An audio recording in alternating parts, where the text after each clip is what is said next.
예수 그리스도의 종 바울은 사도로 부르심을 받아 하나님 복음을 위하여 택정함을 입었으니 이 복음은 하나님이 선자들을 통하여 그의 아들에 관하여 성경에 미리 약속하신 것이라.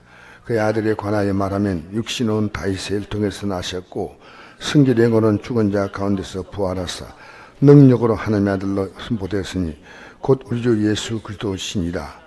그러므로 위하여 우리가 은혜와 사도의 직분을 받아 그의 이름을 위하여 모든 이방인 중에 믿어 순종하게 하나니 너희도 그들 중에 예수 그리스도의 것으로 부르심을 받은 자니라.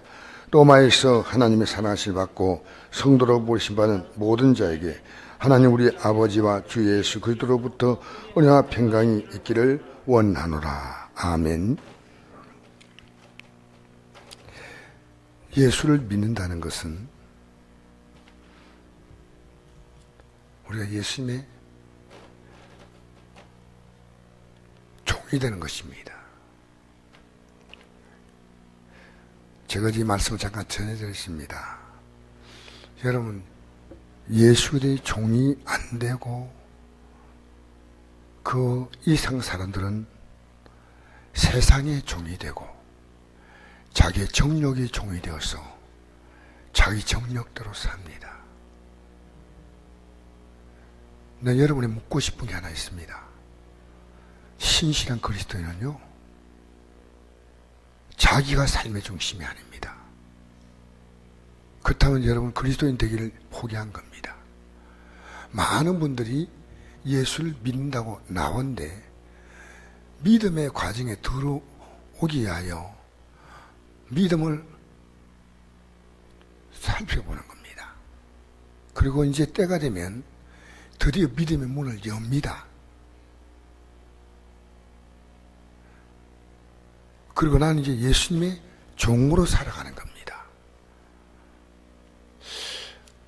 요한계시록 3장 20절에 보니까 이런 말씀이 있습니다. 볼지어다 내가 문 밖에 서서 문을 두드린다. 누구 내 음성을 들으면 내가 그에게 들어가 그로 더불어 먹고 그는 나로 더불어 먹으리라. 그렇게 했습니다.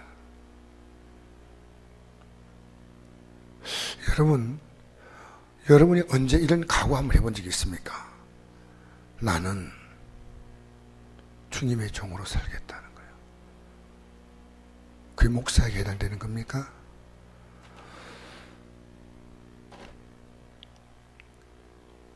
왜 우리가 주님의 종이 되어야 되느냐? 주님이 나의 종이 되어 주시기 때문입니다.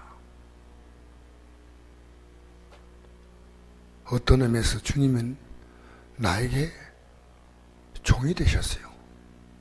여러분, 남을 위해서 생명을 보일 수 있다는 것은 그가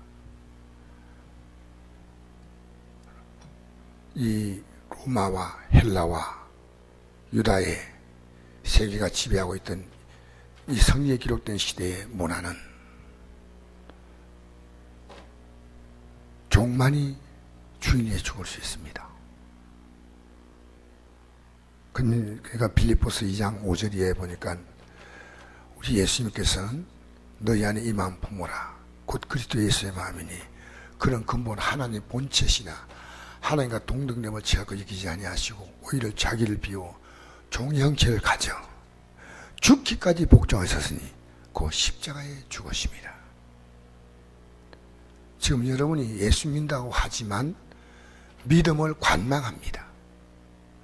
어느 단계가 되면 이 믿음 안에 들어오는 겁니다.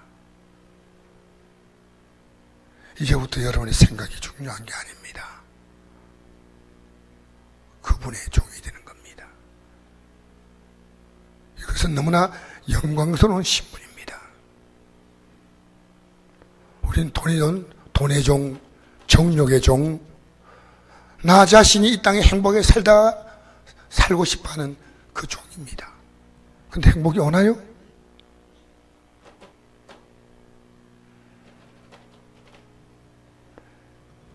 예수 그리스도의 종 바울이란 이 말은 너무나 비참한 소리같이 들리지만 너무나 자랑스러운 신분입니다. 이 세상에 가장 위대한 주인, 종을 위해서 목숨을 버릴 수 있는 주인이죠. 왜 바울이 로마 교회에다가 이 말을 할까요?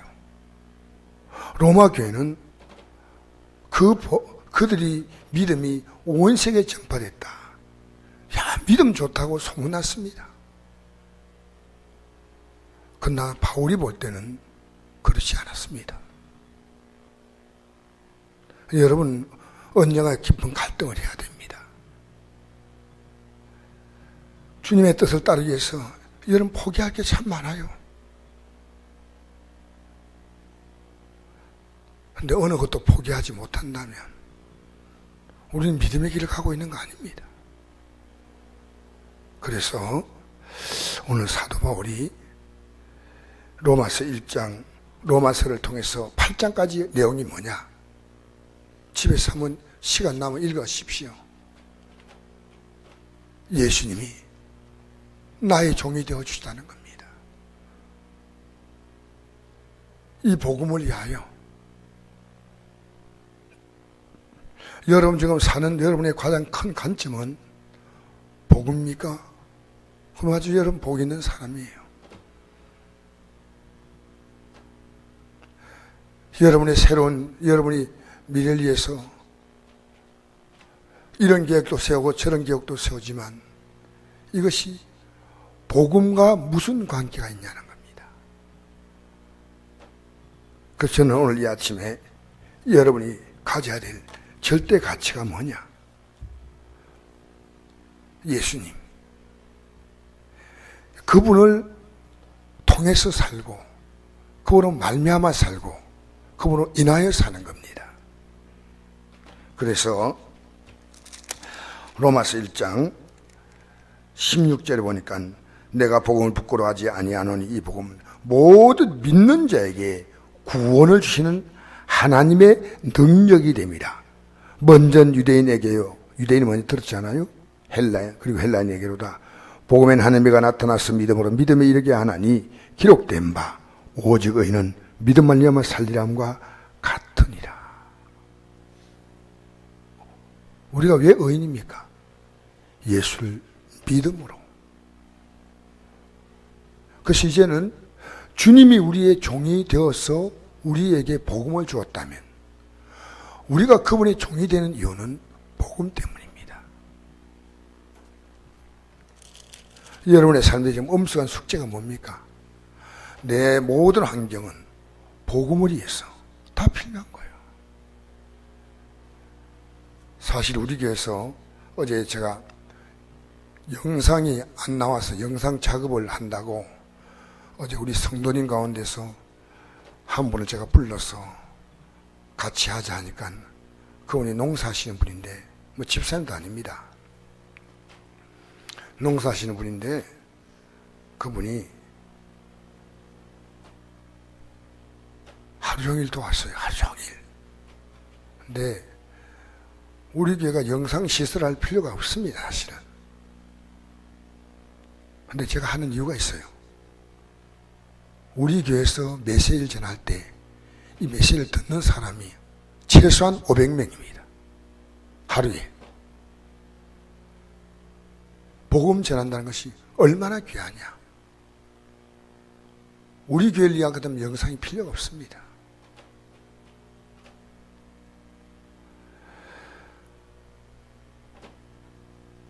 제가 오산교회에 가서 교회 건축하면서 어느 정도 우리가 희생한 이유가 그 교회가 복음을 위해서 열정적으로 살아가는 교회입니다. 전 에너지를. 사도 바울은 예수님을 만난 순간부터 복음이 시작된 겁니다. 이 놀라운 복음. 그래서 로마서가 주제가 뭐냐면 복음이에요. 복음.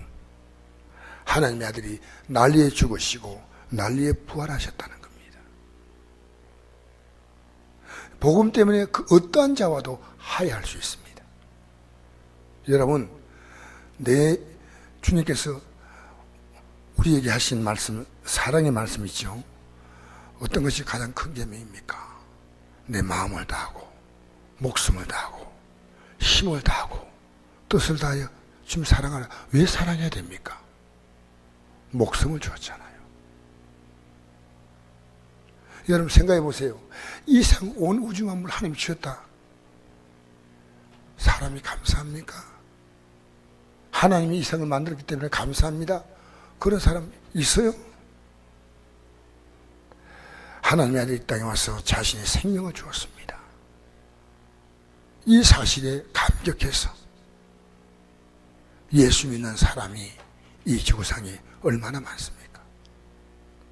그 저는 여러분이 가장 중요한 것을 집어 던져버리고 다른 걸 붙잡으면 안 됩니다. 복음이에요. 여러분의 삶의 가치가 이겁니다. 저는 오직 이 하나를 위해서 사실은 40년 그 전까지는 이 복음의 내용을 몰랐어요. 예배당 나온다고 안 합니까? 예수 믿는 것이 뭐냐? 여러분 더 나은 삶을 찾는 게 아닙니다. 이제는 주님을 따라가는 겁니다. 그것이 예수의 종이란 말입니다.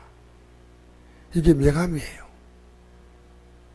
여러분 종교는요 내가 좀 더 편하고 잘 사는 삶을 택하는 겁니다.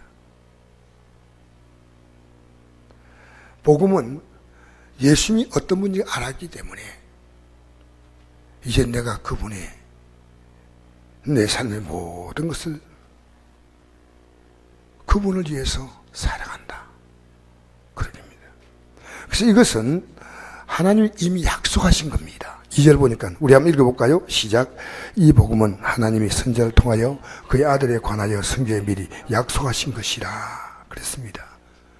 적극적으로 석가모니가 보리스나무 밑에서 깨달았다 그런 게 아닙니다. 이미 성경에 약속하신 것이라.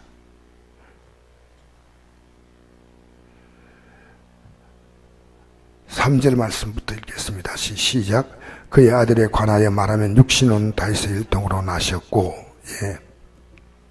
이 예수님은 육신으로 말미암아 육신은 다윗의 혈통에서 나셨다.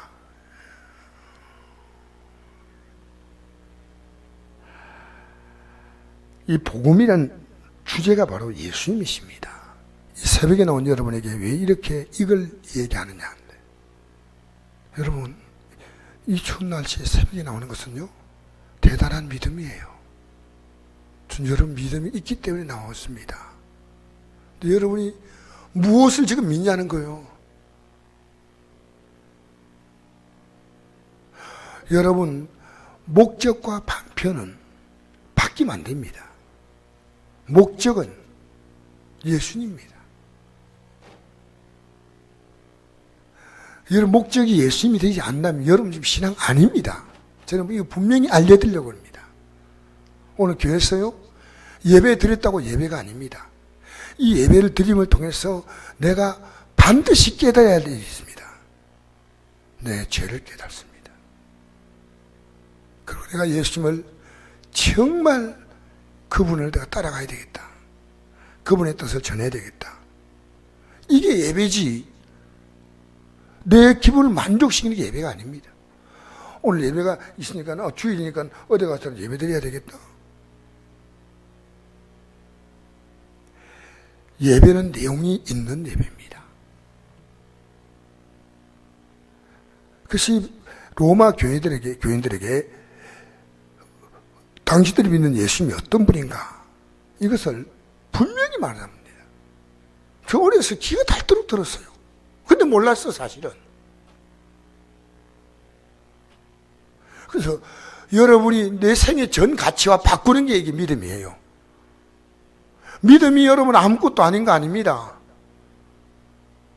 우리 성곡교회가 이 추운 날씨에도 전도해야 되겠다. 주일날 전도에 들고 나가고 저는 그걸 보면서 아직도 성곡교회를 하나님이 쓰실 이유가 있구나. 얼마나 자랑스러워요. 복음을 위해서 성곡교회가 존재하고 있습니다.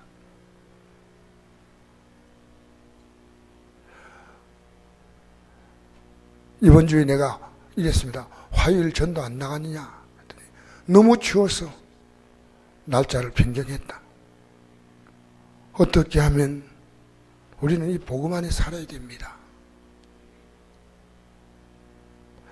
왜냐하면 예수님은 이 아들은 복음이 뭐냐? 하나님의 아들이 인간의 몸을 입고 이 생에 오셔서 우리의 죄를 대신해 십자가에 죽으셨다가 다시 살아난 건데, 다시 말하면 예수님의 십자가의 죽음과 부활이 복음인데, 한마디로 말하면 예수님이십니다.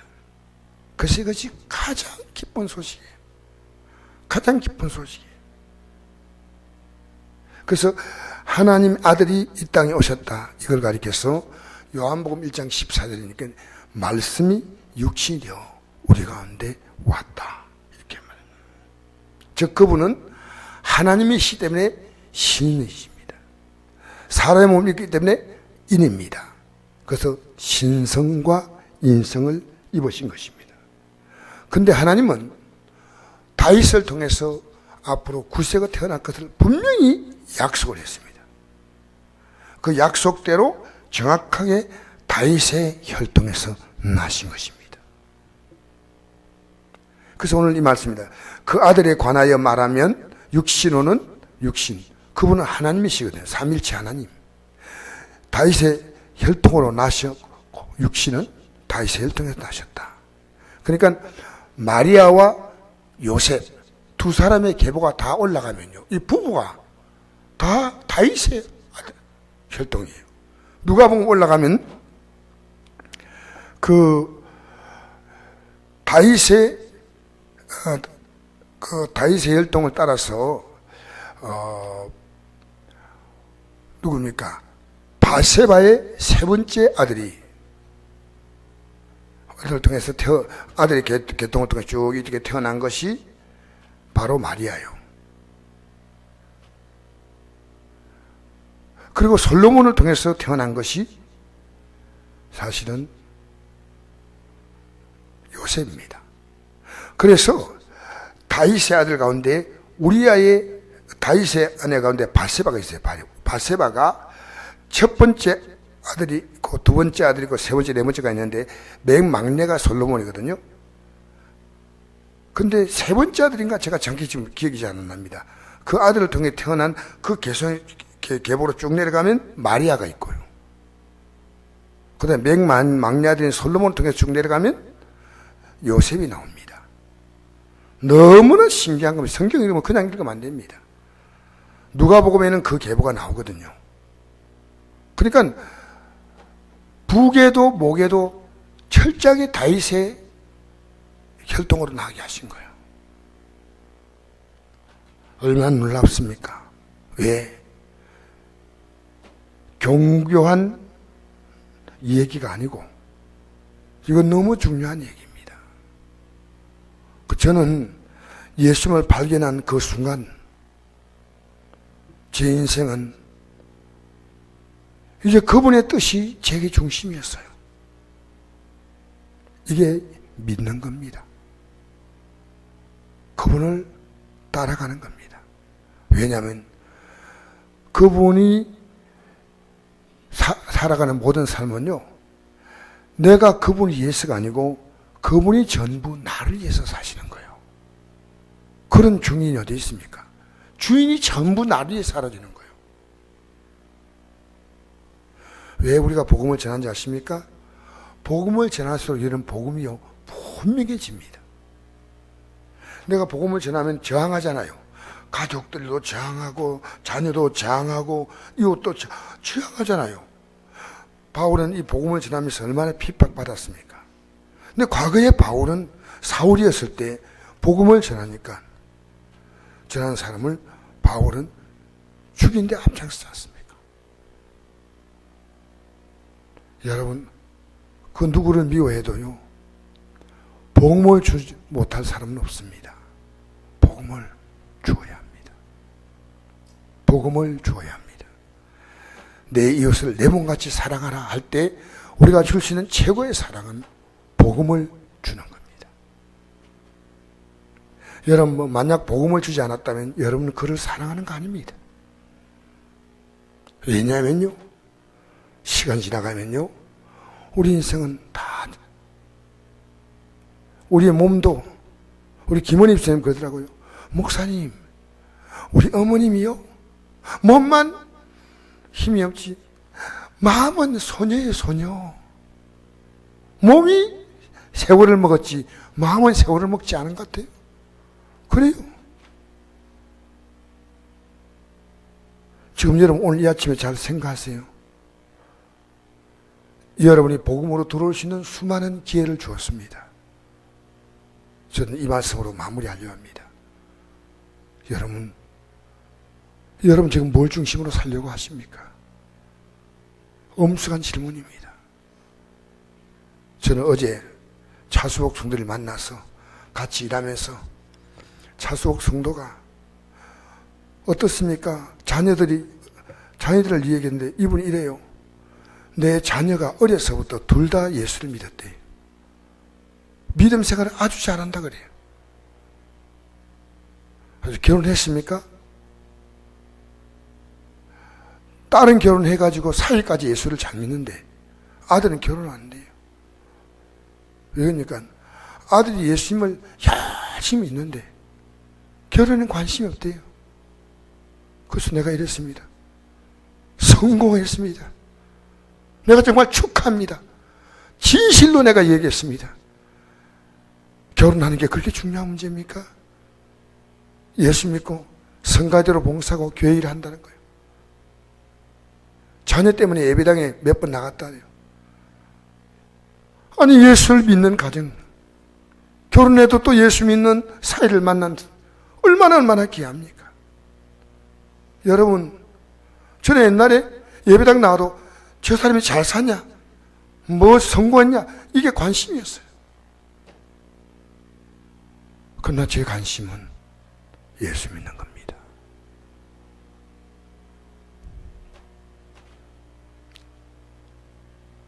오늘 아침에 눈 뜨니까요, 너 정말 복음을 위해 살고 있냐는 내 가슴에 큰 울림이 왔습니다.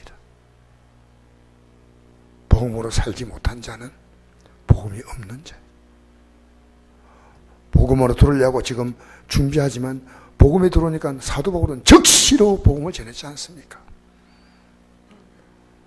여러분 이 복음을 안다면 여러분 더 이상 얻을 것이 없습니다. 모든 복은 복음으로 옵니다. 복음을 얻은 자는 모든 걸 얻은 자입니다. 여러분이 가장 좋은 방법을 택하지 말고 가장 좋은 복음을 택하십시오. 우리 시대는요, 교회를 한 번에 택할 수 있는 시대가 끝났습니다. 정말 복음 중심으로 살아가는 것이 뭐냐? 여러분, 오늘 이 아침에 다시 한번 제가 여러분에게 질문을 던집니다. 이 아침에 제가 눈을 뜰 때, 어제 하루 종일 제가 같이 일했기 때문에 피곤했지만 눈을 뜨는 순간에 이 복음이 제 삶에 그나마 자리 잡고 있다는 것이 얼마나 다행스러운지. 여러분, 그렇습니까? 복이 있는 사람이에요. 여러분, 복음이 아닌 계획은 하나님이 복 줄 수 있는 계획이 아닙니다. 생각하십시오. 지금 만난 모든 삶의 환경은 복음 때문에 주셨는데 복음을 피하지 마십시오. 여러분의 삶을 통해 복음의 일꾼 되시기를 축복합니다. 모든 복은 복음으로 옵니다. 기도하겠습니다. 좋으신 아버지 하나님,